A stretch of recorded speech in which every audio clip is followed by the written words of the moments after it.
The following is a presentation of TFNN.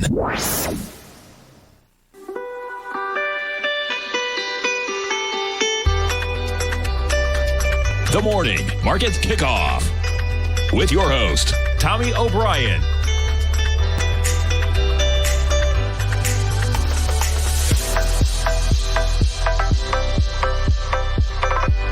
Now, Tommy O'Brien.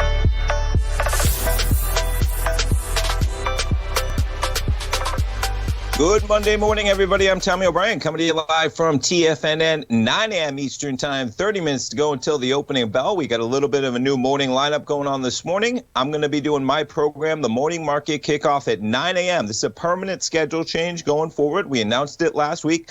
I'll be doing the 9 a.m. program, Morning Market Kickoff, 9 till 10 a.m. every market day. We're going to be followed up by our man Basil Chapman, dropping into the 10 a.m. time slot, the Tiger Technicians Hour. Every market day from 10 till 11 o'clock. Fast market staying at 11. Larry Pesavento, if you're tuning in, used to watching Larry at 9 o'clock every day. Larry's going to be jumping to the noon Eastern time slot. Monday through Friday, Larry will be doing his program 12 to 1 o'clock. So I'll be at 9 o'clock, Basil Chapman at 10 o'clock, Larry Pesavento at noon Eastern time every market day. Steve Rhodes at 1, Dave White at 2, Tom O'Brien still at 3 o'clock. All right, folks, what else we got going on? Let's check in on the markets. We have the S&Ps right now positive by 1 point, trading at 39.34. We got the NASDAQ up about 10 points, 12,934. The Dow adding to the gains. How about a record print overnight, 32,822. We're currently trading at a level that would put it at an all-time high on the open, 32,737 right now. The Russell giving it up a bit. We were as high as 2366 overnight. Just like that, we give up 25 points off that price level. The Russell volatility continues, price point of 2341. All right, we got to talk about Bitcoin. Talk about some volatility. We get a 61,000 handle on Bitcoin. Remarkable action, 61,255. And just like that, you give up $6,000 in the price of Bitcoin in a heartbeat. Folks, there might be profits to be made, but watch out, folks. I mean, you're talking about a 10% drop from basically where we were at midnight to where you were at 6 in the morning. And since then, we've now bounced almost $2,000. Bitcoin technically basically just under negative $190 on the session. Now, Bitcoin trades heavily over the weekends. The futures, not necessarily. We were as high as 61,000. Right now, we're almost flat, though, at 56,855. We've got crude. We were as high overnight. We'll zoom in on the action. Almost $66.40. Currently trading at 65.09 right now. You got gold catching a little bit of a bid, 17.30.10. The highs last week of 17.38. Silver's up 31 cents this morning at $26.22. And we got to jump to notes and bonds. The story of the recent action, notes and bonds right now, we'll call it basically flat. The 10-year is trading at 1. Let me get down the 10-year. The 10-year is up 4 ticks at 131.29. I was on something else there. Maybe that was the 5-year. The 10-year is up 4 ticks at 131.29, basically right near the lows that we made last week. Friday, we hit a low of 131.23. And the 10-year, you got the 30-year up 15 ticks. But as you can see, just chopping around near the lows. You put the 10-year on a daily, and we are basically right at those levels. Now, here's an interesting one, folks. You put the 10-year, you go back about, let's even back it up further, monthly, and you can see that we're now bumping up to kind of where we were. This is the area I wanted to zoom in on.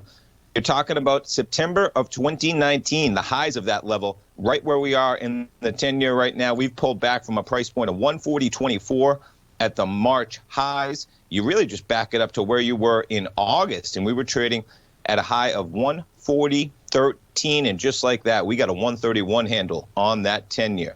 Now, 10-year, we'll jump to the VIX before we jump around to the market. Volatility index, let's put it back on a year daily.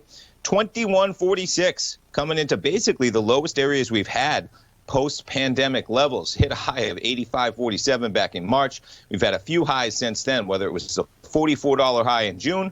We got a $38 high in September. $41 high in October. These spikes, they just keep coming, folks. If you think we're out of the woods here, look at this VIX chart, right? Many times we said, okay, maybe volatility is going to die down. And every time we've seen a little bit of volatility creep back into this market. You saw it happen in January. We got up to about 38. And, of course, we saw it happen in the beginning of this month as the VIX was above 30 on 4 out of 7 days. The VIX had a 30 handle on it. But just like that, we're down to 21.46. I mention it, though, every time we've got down to these lower levels, you give it a little time. And that market volatility, that nervousness, the premium priced in has risen yet again. Okay, in terms of yields, so we got a big week in terms of a Fed meeting. The Fed could be the catalyst for bonds, and that could drive growth stocks in the weeks ahead. That's one take on things. Either way, you've got a Fed meeting Tuesday and Wednesday. You have an announcement due Wednesday at 2 o'clock. We'll get a press conference as well. Chairman Powell, Wednesday, all the attention will be on him as they have their meeting. And the Fed, Treasury yields, of course, a remarkable run when you look at where we have been. We were down to about 0.5%, right, where we were. Now you can see the rising yields. That's correlating to the lows we had, as I mentioned, back in 2019. We're bumping right up to this level where we consolidated for a bit. You're already seeing some, I think it was Goldman Sachs, talking about they expect the 10-year yield to be pushing about 1.9 and change by the end of this year. Chairman Powell, likely to sound dovish, unlikely to give any time frames on when the central bank will change its bond buying program. That's one take out there. All right, it's probably a correct take, but there's going to be a lot of focus on his words Wednesday afternoon for that press conference. And I imagine once we get to Tuesday evening, Wednesday morning, the market will be waiting for that press conference, all but assured that they're not going to be changing anything they're doing. But the market will be looking in terms of how do you pair an economy that seems to have some good indications going, right? We still have, of course, millions of jobs to make up. But you look at all indications of where we are with the vaccine, the expectations of how harsh the economic realities are going to be. We've kind of exceeded those expectations. We're now at the realm we're about 6 weeks away from every American potentially having access to a vaccine, whether they're going to get it that day or not. They'll be able to start getting in line. May 1st is the goal. The point being, how does the chairman of the Fed, Chairman Powell, pair the rosiness of that scenario, as in getting back to work, service industry getting back to work? You're now seeing that we're reaching levels of vaccinations. There was one graph I had up here from Bloomberg to put this up. You're talking about global vaccine tracker. I mean, look at some of these numbers already. You got Israel ahead of the pack in a huge way. United Arab Emirates, they were doing a great job as well. You start getting into whether it's the UK, 39 doses per 100 people. The U.S., we're at 32 doses per 100 people. Now, this is counting, I believe, if somebody gets 2 doses, that's still going to be counted. That's why you have Israel at 103. Nonetheless, stark numbers, EU lagging behind in a big way. They got to catch up. They got some woes going over there in the EU. But strong numbers. We'll pull up the Bloomberg vaccine tracker. I mean, you had over the weekend, folks, a day, I think it was 4.5 million doses on Saturday that the U.S. did. Almost 5 million doses of the vaccine. Chairman Powell is going to have to talk about what's going to happen when we get back to normal, the economy gets back to normal, and they start to ease some of the bond buying, they start to ease some of the stimulus that they are putting into the market, and how that plays out. You've already seen it play out a bit in the 10-year with that fall off. I mean, do you want to be in this market when you have a player like the Fed that's no longer going to be a buyer and you're left to just participants in the market being buyers? You're seeing a little bit of fear creep into there, and he'll have to talk about that, I assume, on Wednesday. Stay tuned, folks. We've got a lot to cover. We'll be right back.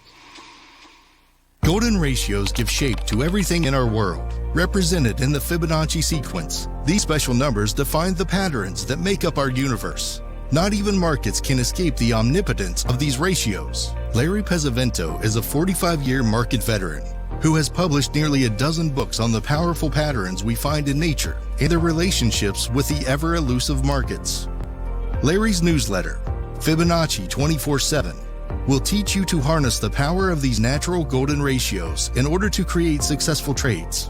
Fibonacci 24/7 is designed to teach the tools you need to identify and act on these undeniable and reoccurring patterns. Sign up for Larry's newsletter, Fibonacci 24/7, and you will also receive free access to his trading webinar, Trading Strong Trending Markets.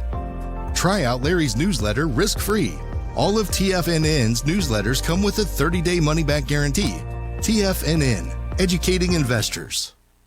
If you're not currently using the TAS Profile Scanner when looking at setting up your trading opportunities, then your arsenal is short a mighty weapon.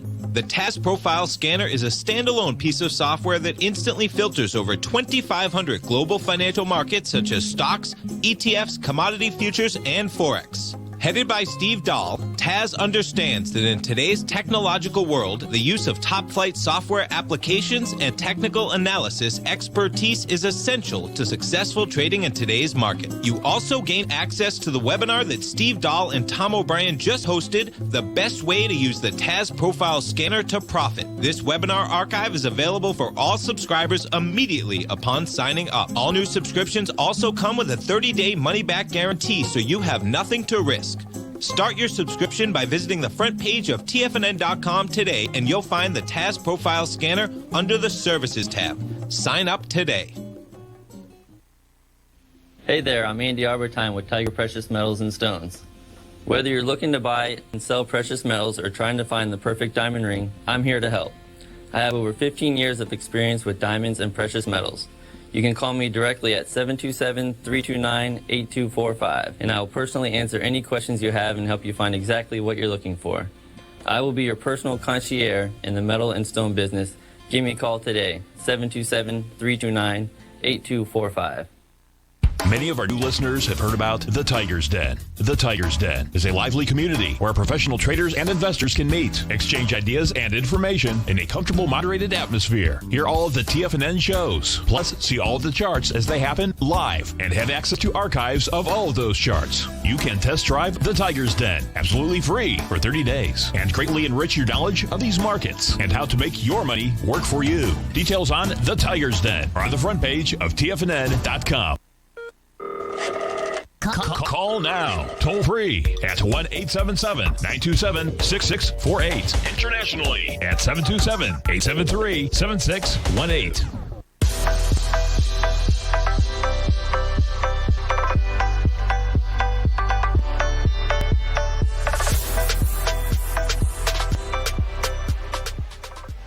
Welcome back, folks. We're going to stay on the conversation of the Fed meeting happening Tuesday, Wednesday, getting into some of the outlook. Bloomberg had a great article out here this morning. Katerina Sarajeeva, I believe is her name. Great article talking about the challenge of reconciling a better outlook and an ultra-easy policy. So the nuts and bolts of it when you get into things. So they wrap up the two-day policy meeting on Wednesday. They'll have the announcement due at 2 p.m. They'll have a press conference at 2:30.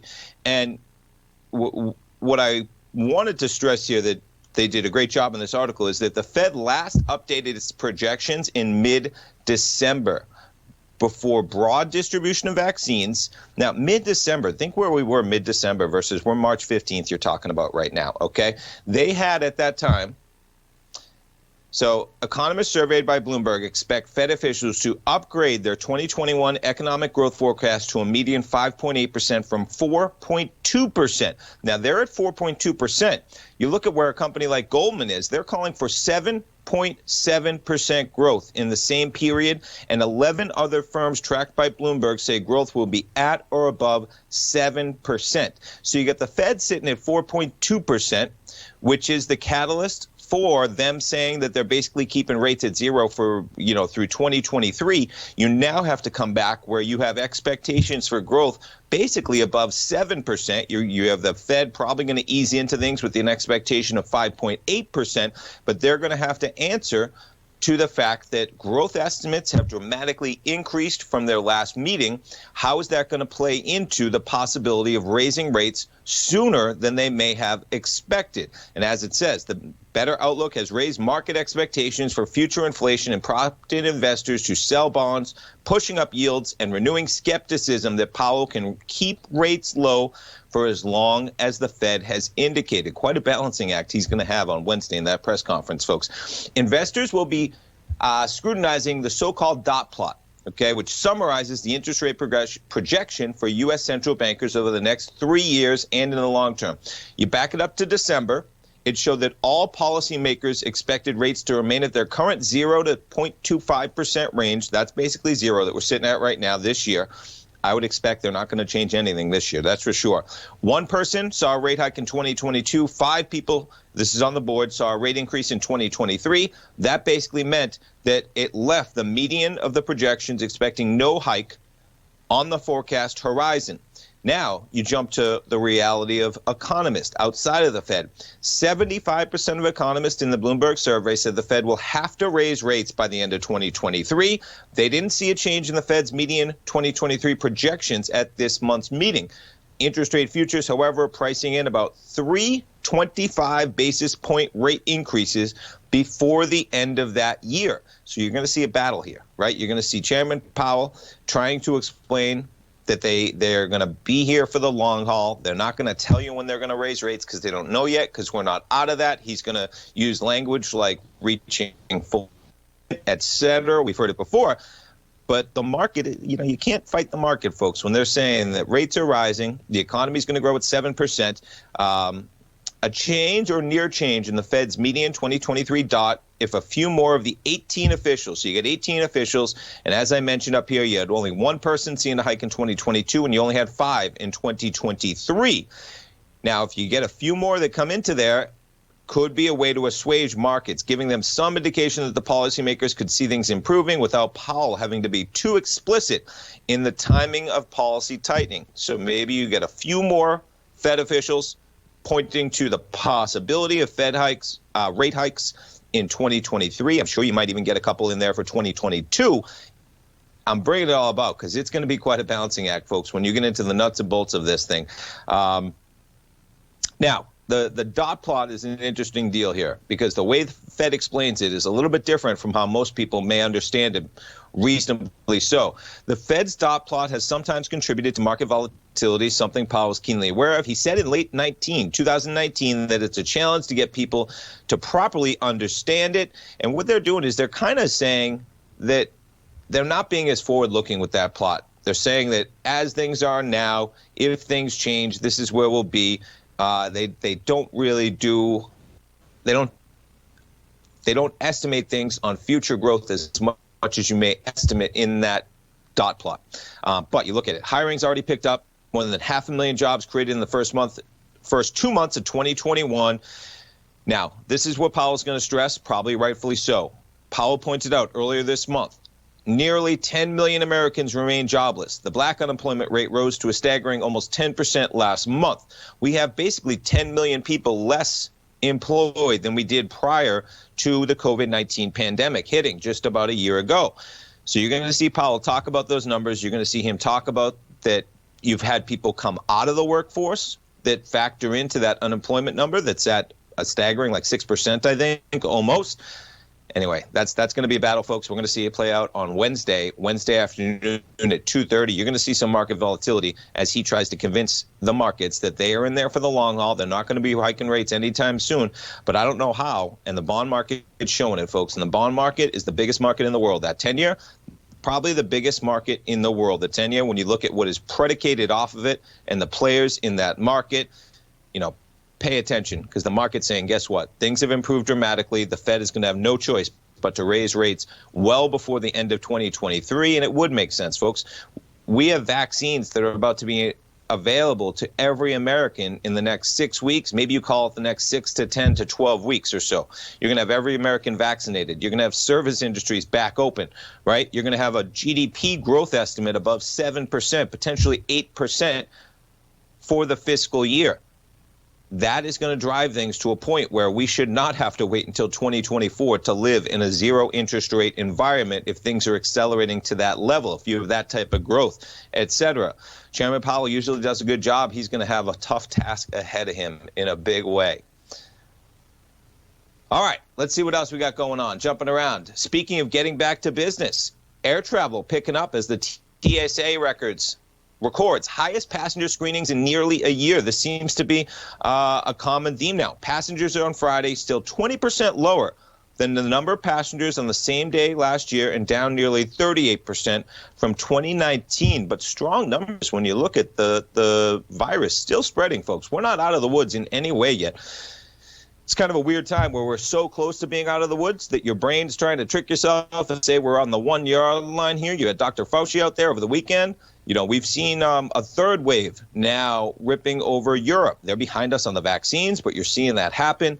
There's a sense that we're so close, you might be able to relax things a bit. If you've gotten your vaccine, you probably can. If you haven't, wait for that day, folks. Get over the hump without putting yourselves at risk. But remarkable travel when you look at 20% lower than just last year, 38% from 2019, and we got the highest number of passengers on a single day since March 15th of 2020. I talked about it before, folks. Airlines still got some pretty good deals out there. JetBlue in particular, I'm just familiar with them because they do some great fares going from Tampa to Boston. You got until April 1st where you can book a fare, no change fees, no cancellation fees. Some of the fares out there, $59, $69 still for each way. You're going to see those disappear pretty quickly as this economy opens back up, and it's going to turn into a demand acceleration for some of those airlines in a big way. Stay tuned, folks. We got the market open coming up. We'll be right back for that opening bell in 3 minutes.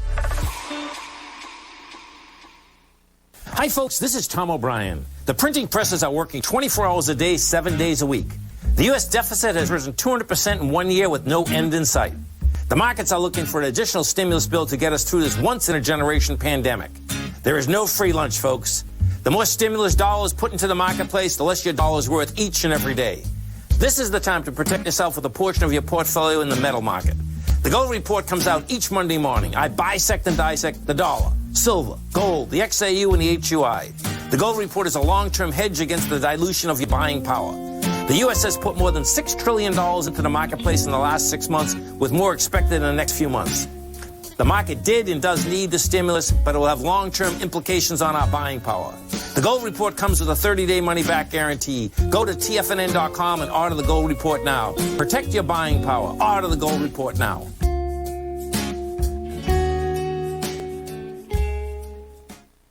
You could be making money off the stock market. And if you're already making money off the stock market, you could be making a lot more. Check out TFNN and Tiger TV and get expert investing advice to give you the power to control your financial future. Go to TFNN.com and find the newsletter for you. Whether you're into trading gold, metals, futures, currencies, or options, you'll get advice and analysis to help you seriously get ahead. TFNN also features trading services with a 30-day money-back guarantee for new subscribers, as well as TFNN's Tiger Den trading room, trading software, and educational webinars for all trading levels. And make sure you check out Tiger TV for free on TFNN.com or TFNN's YouTube channel for live financial content from 8:30 a.m. to 4 p.m. Eastern on market days. Stop watching on the sidelines while other people get rich and become the investor you were born to be. TFNN, educating investors.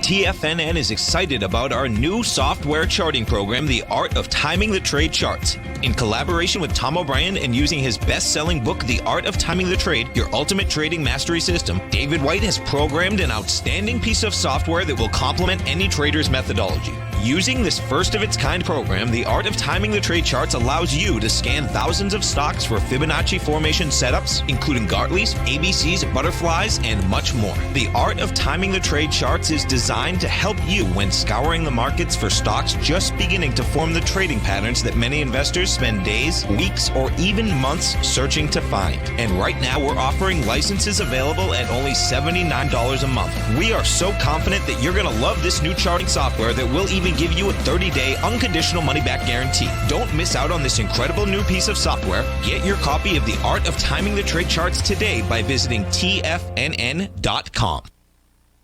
This segment is brought to you by Think or Swim. For more information, just click the Think or Swim banner on the front page of TFNN.com.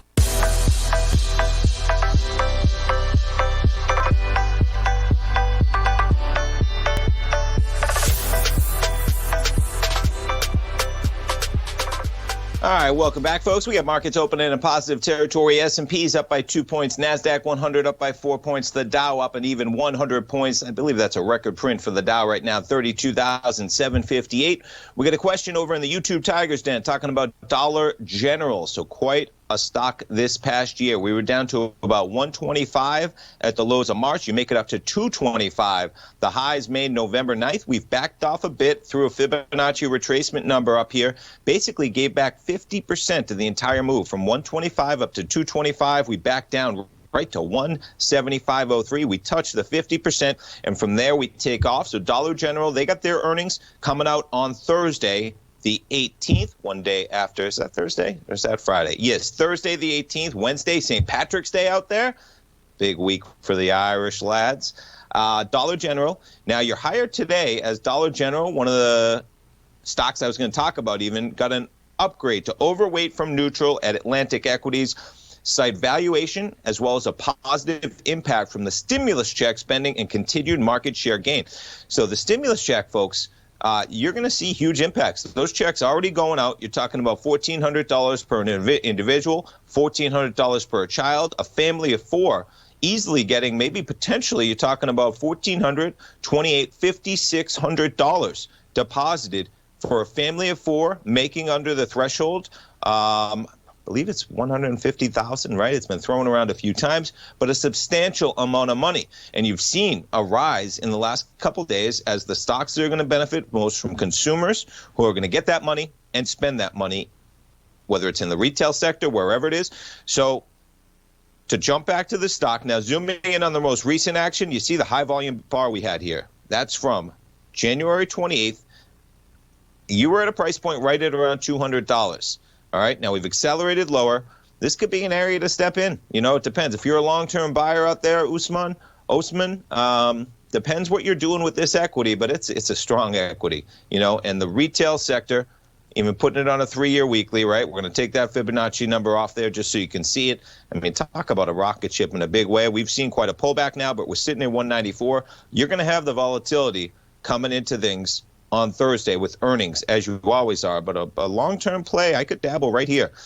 You're coming right up to the area that we did have some volume, like I mentioned, which is the bar sitting right at around $200. You might chop around at that level for a bit, but you're still trading more than 10% off the all-time highs, and you are going to see an acceleration in some of these retail stocks that can benefit from consumers getting that type of money in their pocket. And where are they going to use it, folks? You're not talking about wealthy individuals, okay, who are going to be able to store this money in their retirement accounts. Many people getting these stimulus checks will be using them for everyday transactions. I mean, you jump to a company like Walmart, okay? Walmart, a little bit positive today. Now look at Walmart. Walmart did the same thing. Walmart bounced 50%. From the lows of March of 102, you make it to 153. You bounce right off of 50%. Walmart behaving in a similar fashion. I wanted to zoom it in on Walmart just so you can see the impact.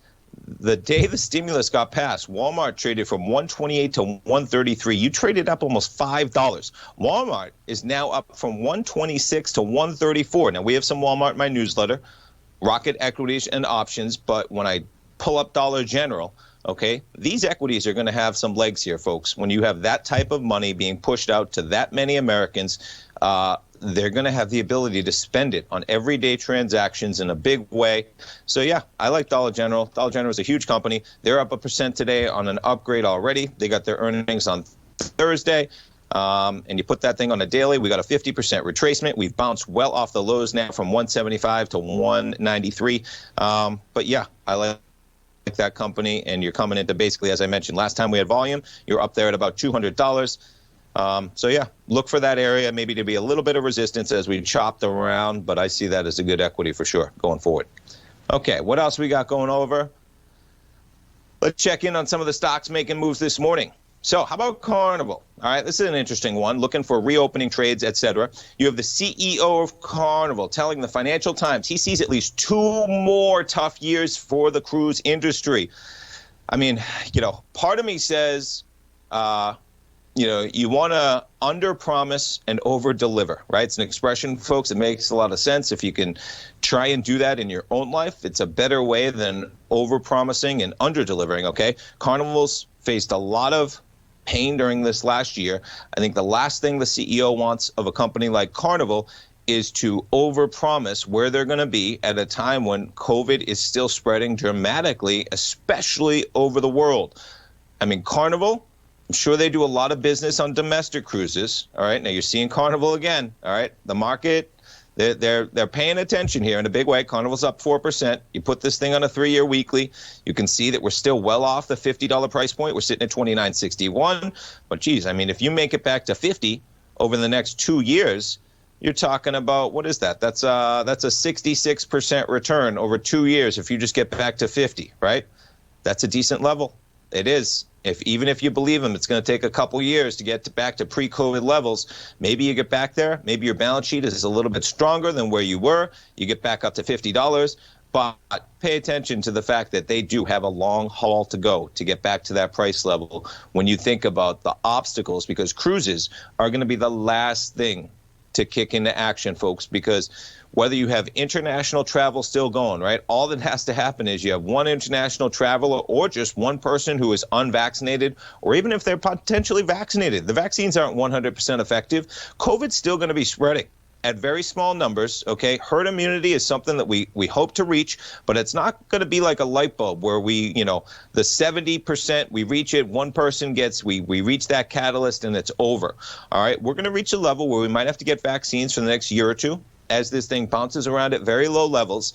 And if just one person makes it on one of those cruise ships, you're going to see a complete lockdown. All right, we saw it in the early stages of COVID. Cruise ships just completely locked down, people not let off.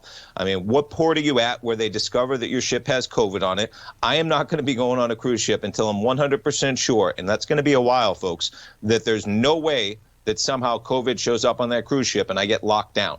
So I'm kind of presenting both sides of this because there are two sides of it. It's going to take a while for these cruise ships to get back in gear, but when they do, you're going to have an opportunity in a big way, because cruise ships ain't going anywhere, folks. You were at 72 in the beginning of 2018. You were at, you have been declining, but you were at about 50 in the beginning of COVID. You fell to $7. You're sitting at about 30 right now on Carnival. It might be tough for them to get back to business. I mean, look at the airlines, for instance, right? You have the domestic travel like JetBlue, and let's just put it on a full daily to get back. We got a 5-year. Let's put it on the daily. Oh, that doesn't. We'll put it on 3-year weekly. We're back to pre-COVID levels. Why are we back to pre-COVID levels? Because of things like I just told you, folks, where JetBlue's got only 2 weeks left where you can book a flight for zero change fees. Because come April 1st, they know everybody's going to be booking as many flights as they can. If you're thinking about travel, folks, go out and book some travel. You can cancel it. You can change it for free. JetBlue's right up there, but then you get it to some of the international airlines. American, not quite back up to that level. United Airlines at 59, down from 90 still. Delta Airlines, 55 from 60. You see the lag. International, going to be a different deal compared to domestic travel, etc. All right, folks, we got the S&Ps positive by 4. Stay tuned. I'll be right back.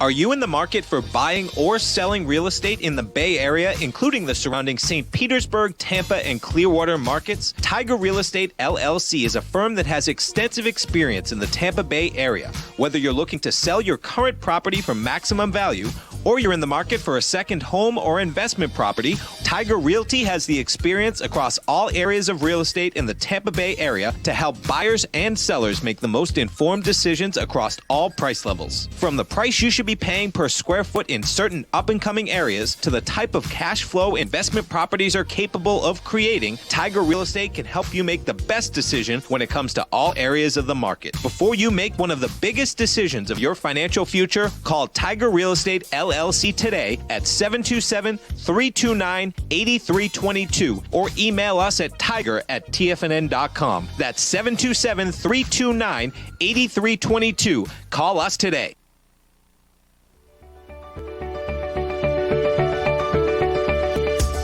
The technology around us is changing every day.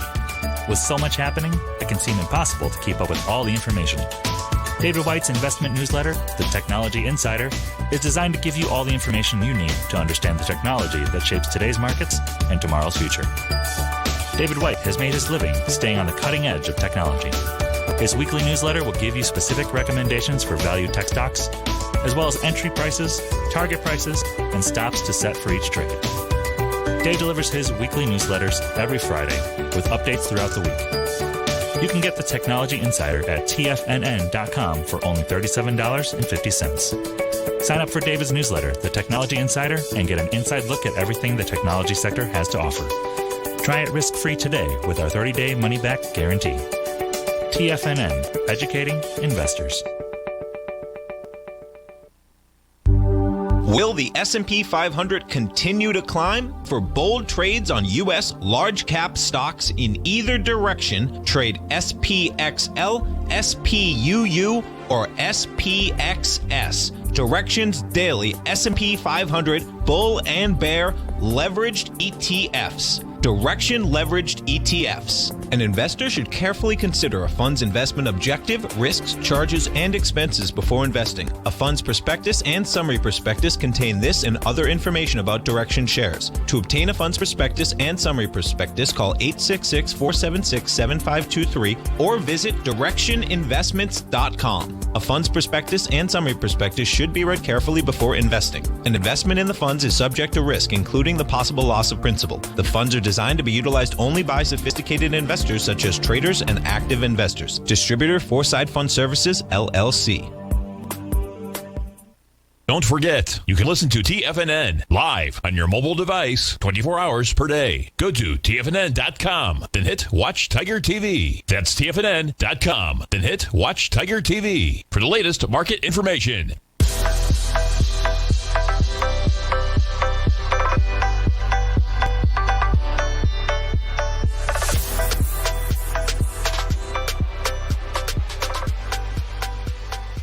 Welcome back, folks. I got a chart of AMC up here, up 11% today. AMC with some good news out in the West Coast. You have AMC going to begin reopening movie theaters in Los Angeles, starting with 2 locations today. Plans to reopen the remaining 23 theaters in LA on Friday. Hopes to have all 56 California locations open by then, depending on local approvals. So AMC, quite the rise. Now, this is going back a full year. I'm going to put this thing. We had a little bit of craziness here having to do with Reddit.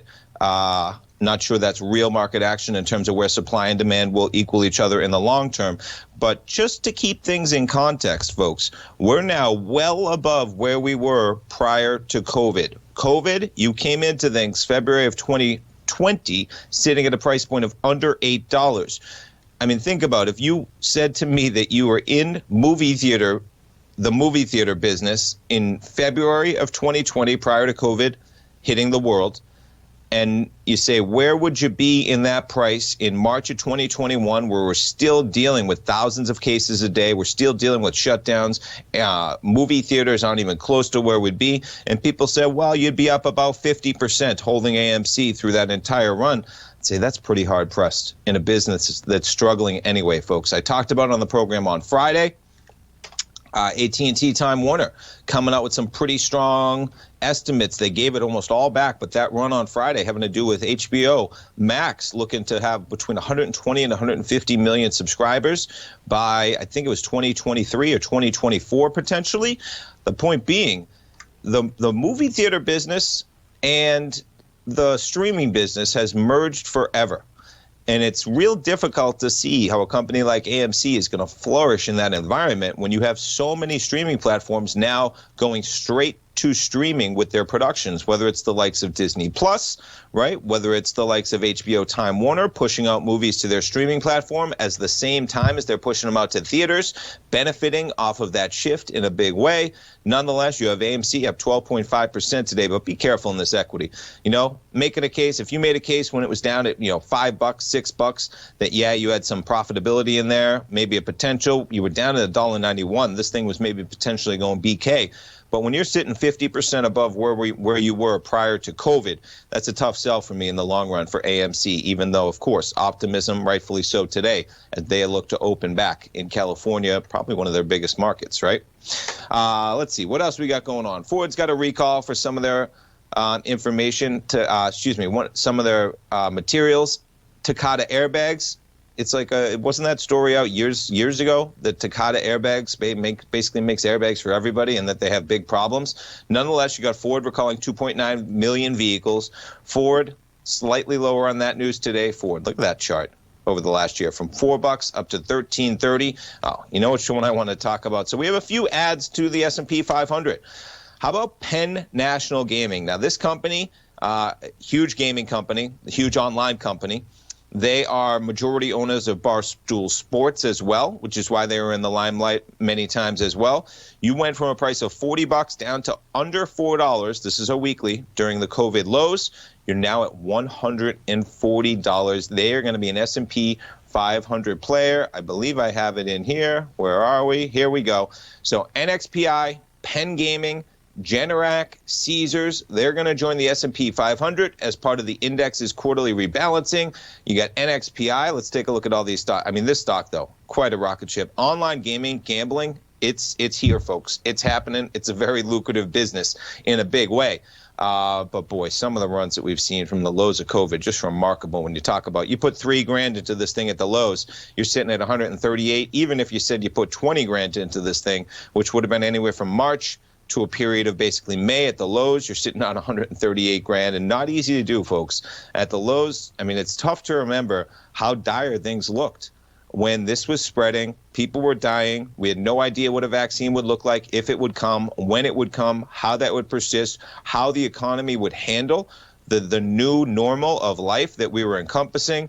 When you look at a company like Penn Gaming, I mean, they needed sports events to be able to gamble. They needed these things to be able to happen. Sports were shut down. So, you know, the price point was a tough one, but it was probably rightful, considering the BK was a possibility across the board. But my goodness, you're up to basically 140 today, up about 5% for Penn Gaming. DraftKings, I believe they're pushing out an offering, a debt offering today. Yeah, they're down. Now, that's a weekly, putting them on a 15-minute. They're down today. They were a company down here as well, I believe, I was going to talk about. Come on, there they are. Yeah, so they proposed a $1 billion offering in convertible notes due in 2028. So a little bit of a different story there. You got DraftKings suffering a bit off that convertible, 70.63 off 1.5%, but pretty same story when you look at where they were. That's a 3-year weekly. Now, they just went public, so that's a little different. You back things up from $17 in April to $70 right now for DraftKings. Down a bit today, but strong companies. And the gaming business, the online gaming business, is going nowhere, folks. These companies have a very bright future. Now, you pull up the Analyze tab, you're looking at DraftKings. That company right now is a $28 billion company market cap. You pull up Penn National Gaming, and they are a $21 billion company. In context, folks, they got a long way to go. There is a massive amount of money when you look at where, you know, Penn Gaming, they have a bunch of, whether it's tracks, right? Yeah, Hollywood Casino, Penn National Racecourse, Hollywood Casino Toledo. Let's see. Yeah, Hollywood. They got a lot of Hollywood casinos. They got, yeah, on top of having just Barstool Sports combined with their online gaming.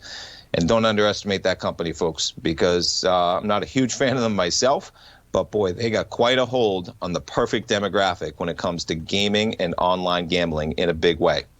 All right, jumping back to the markets, checking in. We get the S&Ps basically flat right now, 39.32. NASDAQ flat as well. Dow positive right now by about 78 points, putting the Dow on a daily. You're sitting all-time highs, folks, on the Dow. Now, interesting, you back things up. I'm going to put this on a 3-year weekly. Keep track of this trend on the Dow. I guess it makes sense even in the daily. We climbed into this level. It's been quite a channel line since we got in there in the beginning of April, right up towards the upper boundary line. We made that point twice, whether it was from June to September. We're touching on that level again right now. Might be getting a little bit ahead of itself as we're sitting at almost 33,000 in the Dow right now. We got some time, folks, in terms of vaccines catching up the next 2, 3, 4 months. And then the key is going to be when we start getting non-farm payrolls. I talk about it every day almost, but keep it on your radar, folks, because the expectations for this market sitting at all-time highs on the Dow. We're sitting within 29 points of all-time highs on the S&P. We're sitting at basically all-time highs on the Russell that we made on Friday, and the only one that's pulled back a bit is the NASDAQ. That's 1,000 points off the all-time highs, but still, the run we've had in the NASDAQ, you're still basically double the price you were at the lows in the NASDAQ at 12,929. Meanwhile, we got 10 million people who are underemployed from where we were just 1 year ago. Non-farm payrolls came in at about 143 million Americans collecting a non-farm payroll. We were at 153 million prior to COVID. We got to make all that up. Chairman Powell is going to be talking a lot about that on Wednesday as he tries to stress that, yes, the optimism is strong, but we got 10 million people to make up. The market's going to expect us to make those up, folks, and we better start making them up when we get over COVID, which is coming in the next month or two, and look for that service industry to open back up gangbusters. Just may. We're going to talk about it a little bit more when we get back. Stay tuned.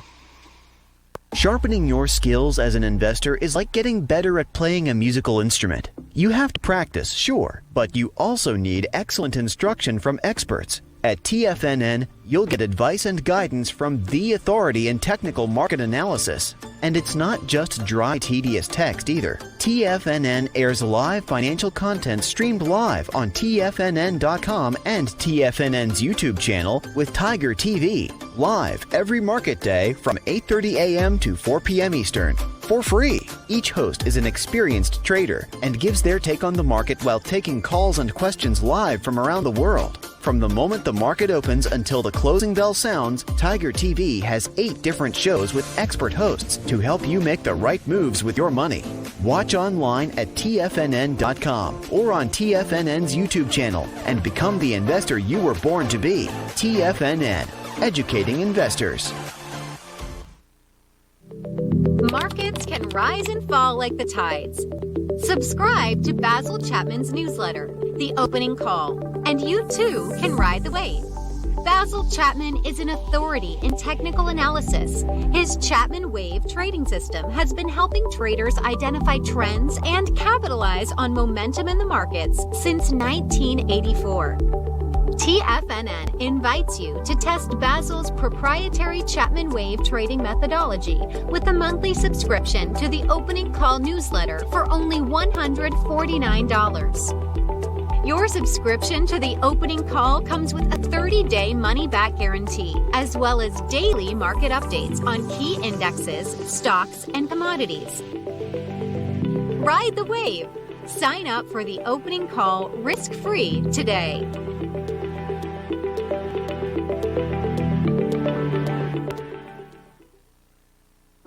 Introducing Primal Edge. Today, it's even more important to take a supplement that complements your health. Primal Edge is specifically formulated to boost your immune system and help with weight loss, better sleep, stress reduction, and the need to detox. Our early ancestors found all their nutritional requirements in the wild environment. But today, our food sources don't contain the vitamins, minerals, and nutrients that we need to stay healthy and strong. That's why we need Primal Edge Daily Nutrition. It includes a special blend of ionic, soil-based vitamins, minerals, fatty and amino acids in an easy-to-use liquid form. Primal Edge is powered by highly concentrated humic and fulvic acids, nature's preferred delivery system. They've been called miracle molecules because, like sunlight, air, and water, without them, life cannot exist. That's right, Ellen. They ensure we receive all the nutrition we need to be healthy and thrive. We take it every morning. Primal Edge. Just $89 exclusively at TFNN.com. This segment is brought to you by Think or Swim. For more information, just click the Think or Swim banner on the front page of TFNN.com.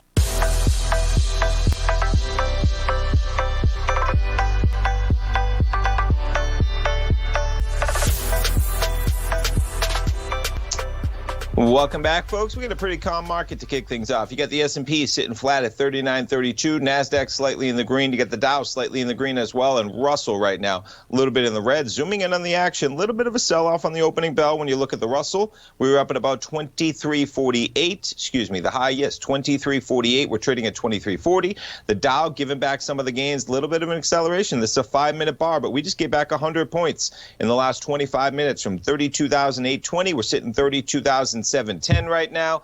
NASDAQ giving it back a little bit, but look at the divergence going on here in the NASDAQ, right? We just saw the pullback you saw in the Dow. You saw that action in the Russell. NASDAQ actually accelerating higher, making intraday highs at 12,953 in the S&P, jumping around in both directions at 39.32. We're going to check in on gold. Gold up $12 at 17.32. Interesting article in gold here. So you got Poland. Gold reserves to rise in Poland under Governor Lipinski's watch. Poland's central bank wants to buy at least 100 tons of gold in the coming years to demonstrate the country's economic growth. That's Governor Adam Lipinski saying, making his bid for a second term at the helm of the central bank. Lipinski told government-friendly, Stacey Weekly on Monday that the amount of gold in reserves more than doubled to 229 tons under his watch. The new holdings will be stored in Poland. Gold bugs out there, gotta love that type of rhetoric that you hear across the board. Gold been struggling a bit. You look where we were from 1450, the lows of March, to 2089. Gold right at the 618 retracement of about $1,700. We have some support there from the consolidation we had earlier in the year, going all the way from about May till June, July. Could be a critical level for gold to hold, catching a little bit of a bump up today. You look at that chart on gold, we were just at 1673 a week ago. We're trading at 1732. We were just under 1700 on Friday. Gold catching a little bit of a bid to kick things off from Monday trading. All right, folks, thanks so much for tuning in. We got our man Basil Chapman with the Tiger Technicians Hour. He's coming up live from 10 till 11 o'clock, Fast Market from 11 till 12. Then we got our man Larry Pesavento hosting his program, Trade What You See, from noon till 1. Steve Rhodes, Dave White, Tom O'Brien, my dad, all this afternoon. Thanks so much, folks. Have a great Monday. Stay tuned. We'll be right back.